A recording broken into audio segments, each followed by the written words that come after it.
লইন শাকারতুম লাযিদান্নাকুম ওয়া লইন কাফারতুম ইন্না আযাবি লাশাদীদ। আলমগীর মোহাম্মদ মাহফুজুল্লাহ ফরিদ একজন মৌলানা, মাদ্রাসা পাস, দাখিলা।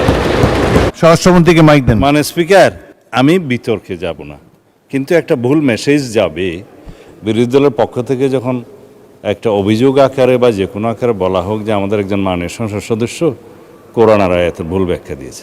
আমি প্রথমে বলি, আলমগীর মোহাম্মদ মাহফুজুল্লাহ ফরিদ একজন মৌলানা, মাদ্রাসা পাস, দাখিলা, আমার পাশের সিট।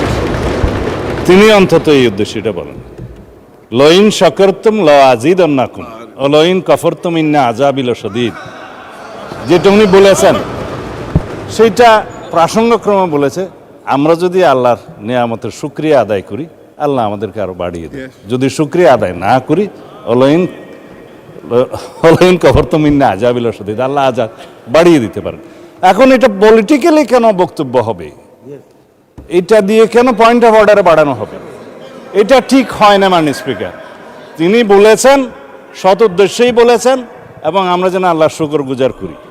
এইটাকে পলিটিক্যালি আমার মনে হয় মিস ইন্টারপ্রিট করা ঠিক হবে না। মাননীয় স্পিকার, আমরা এই 92% মুসলিম দেশে, জনসংখ্যার দেশে, আমাদের এই মহান জাতীয় সংসদে কোনো সংসদ সদস্যের বক্তব্য যদি ভুলক্রমেও ইসলামের প্রতি অবমাননা যদি মূলক হয়, এটা আমরা নিন্দা করব, কিন্তু এইভাবে পলিটিক্যালি ইউজ করা ঠিক হবে না। মাননীয় স্পিকার, ধন্যবাদ।